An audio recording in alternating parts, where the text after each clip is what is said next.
Welcome to my channel. I discuss topics that are useful to professionals who want to pursue a career in data analytics. I am Abhishek Chauhan, decision science practitioner and a faculty at National College of Ireland. I'm recording this video in my personal capacity and is separate to my teaching role at any organization. Today's video is about basic interview questions. So one of the classic interview question for data analytics entrance data analyst role is that the interviewer provides you some data and asks you for some inferences from the data. So today I have downloaded one data set from Kaggle, just a sample data set, and we will go through the data set and then I'll ask you one question. And then we have to answer this question in 5 minutes because interviewer don't have the whole day. So they want to know that how analytical you are and how much time you take to answer a simple question. And here interviewer is not only looking for an answer, but they also look for your approach, that what approach you are taking to answer that question. Maybe you do not reach to the answer in 5 minutes, but if your approach is nice, then they will still select you. The chances are that they can still select you. Okay, so let's have a look at this data. So this data is New York City Airbnb data from 2019, as you can see in the heading, in the title. So a very basic about this data is, so these are the name of Airbnb, and these are the host IDs, name of host, and the neighborhood areas. And then we have latitude and longitude as well. The room type, what is the pricing? I assume these are in dollars. Minimum nights, reviews, last reviewed, and review per month, and calculated host listing. So how many listing this particular host have, and then the availability 365.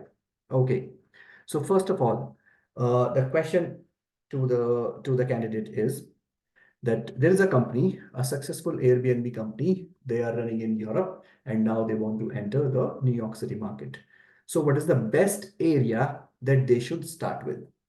Okay, so I repeat the question. So a company is going to start an Airbnb business in New York City. They are looking that which area they should start investing for the first time. Okay, and this is the whole data that we have. We do not have any other data. If we are not able to answer this question from this data, then we can say at the end that the data is insufficient. Okay, so let's dive in.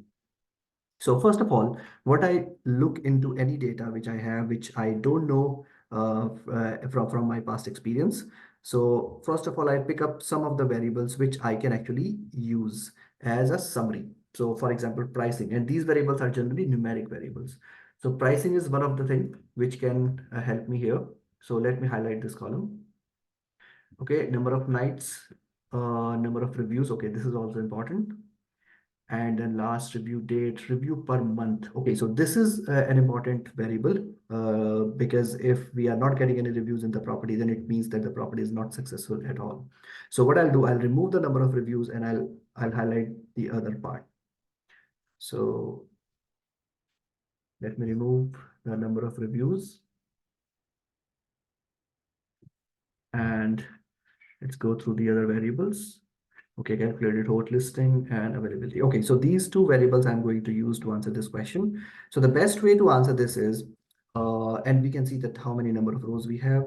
We have around 50,000 rows, right? So if I go one by one, it is nearly impossible to answer the question in 5 minutes, right? So the best way to do is summarize this data in terms of like a table or something. So what I'll do a pivot table here. So let me quickly make a pivot table.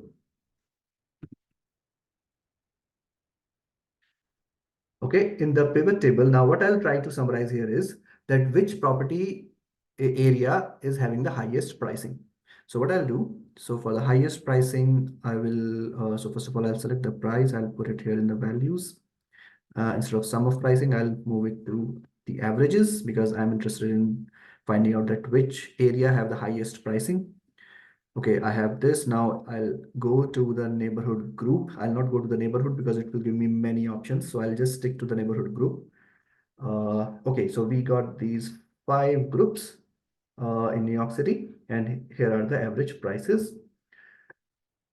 Okay, let me change the format of the data a little bit to make it look clearer. Okay, so clearly I can see that Manhattan have the highest priced properties, right? Okay, let me highlight this. Okay, now one question is the problem with averages is that whenever we do averages, we don't know how many number of records are there underlying each group. It may be that this 87 average is coming only from 5 properties, which makes average a useless thing in that case, right? So let me copy this table and paste the same data again. Okay, let me do some formatting. Okay, now instead of the average prices, I will see the count of prices, okay? So that I know how many properties are there. Okay, so I can see that, okay, the volume in each case is good. We have less number of properties in Staten Island. However, 373 is not that less number. So what I can see here is Manhattan have highest number of properties. Still, Manhattan have the highest pricing of Airbnb. Now, demand and supply actually drives pricing. Here we can see that the supply is at the top, but still the pricing is still high, which means that my demand is still higher for Manhattan area as compared to the other areas. Okay, and you can see the difference is big. So the second best place to invest is Brooklyn. In Brooklyn and Manhattan, there's a big difference if you see. However, in number of properties, it's not that different. So what that means is the supply is almost same. However, there is a significant difference in the pricing. Okay. So this is a very basic way of how we can actually summarize the data very quickly and can find out the answer. And see, there are many improvements that we can do here. For example, we can remove the properties which are not being reviewed from past 1 year, or we can remove the properties which have outliers data. So for example, if someone have listed the property for $20, then it looks like it's a bad data. So we can remove those as well. So we can do some cosmetic changes in the data before actually finding out the summary, but it totally depends upon the time that you have. Okay, thank you.